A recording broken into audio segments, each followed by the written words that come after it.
ओम नमः शिवाय भक्तों, हर महीने के शुक्ल और कृष्ण पक्ष की त्रयोदशी तिथि को प्रदोष का व्रत किया जाता है। जब ये व्रत मंगलवार को आता है तब उसे भौम प्रदोष व्रत के नाम से जाना जाता है। भौम प्रदोष व्रत में कथा सुनना व कहना बहुत ही पुण्यदायी माना जाता है और इस कथा से पूजा भी पूरी होती है। मान्यता है कि भौम प्रदोष व्रत की कथा सुनने व कहने से भगवान शिव का आशीर्वाद प्राप्त होता है और जीवन के सभी कष्ट दूर हो जाते हैं और साथ ही हनुमान जी की कृपा भी मिलती है।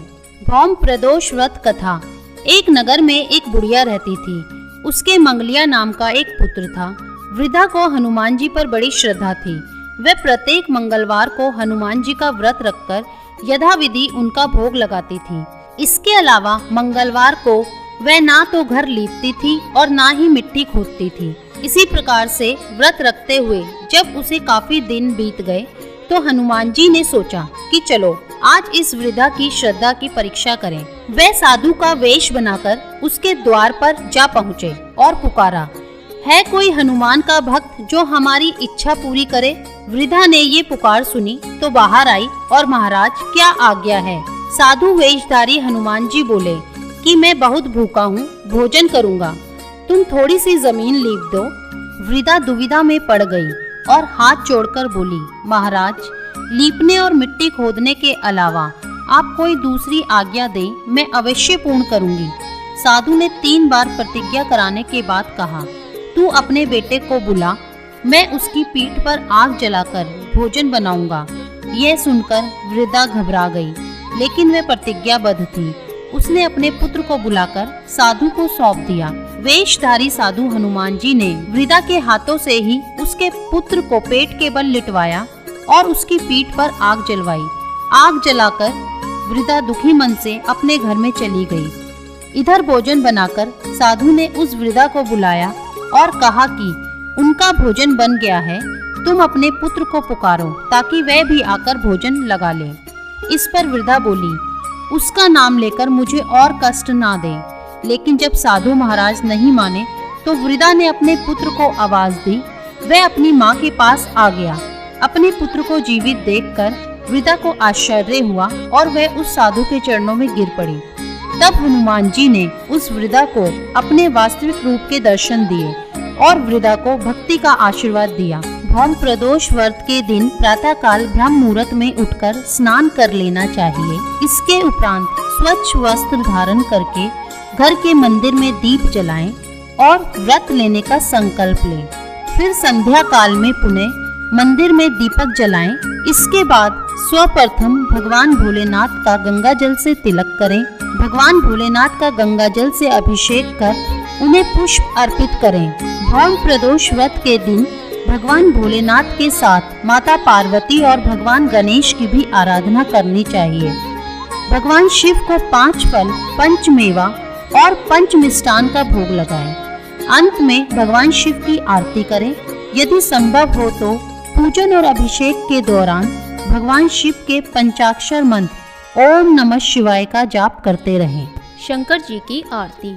ओम जय शिव ओमकारा, स्वामी जय शिव ओमकारा, ब्रह्मा विष्णु सदा शिव अर्धांगी धारा। ओम जय शिव ओमकारा, एकानन चतुरानन पंचानन राजे, हंसानन गरुड़ासन वृषवाहन साजे। ओम जय शिव ओमकारा, 2 भुज 4 चतुर्भुज, 10 भुज अति सोहे, स्वामी 10 भुज अति सोहे। त्रिगुण रूप निरखता, त्रिभुवन जन मोहे। ओम जय शिव ओमकारा, अक्षमाला ध्वनमाला मुंडमाला धारी, स्वामी मुंडमाला धारी।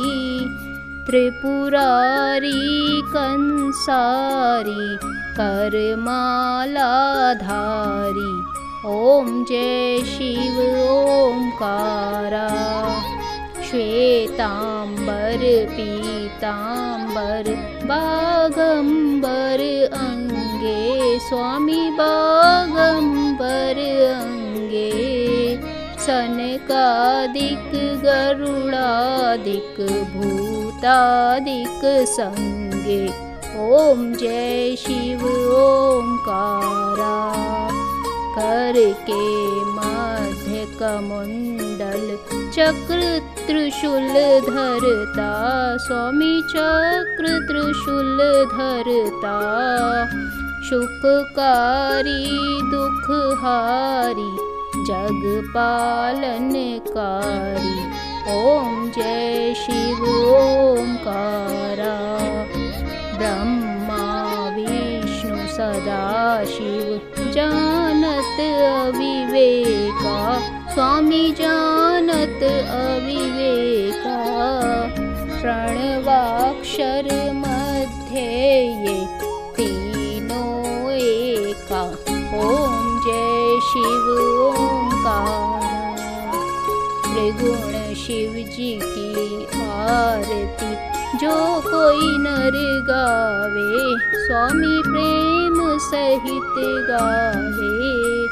कहत शिवानंद स्वामी मनवांछित फल पावे। ओम जय शिव ओंकारा।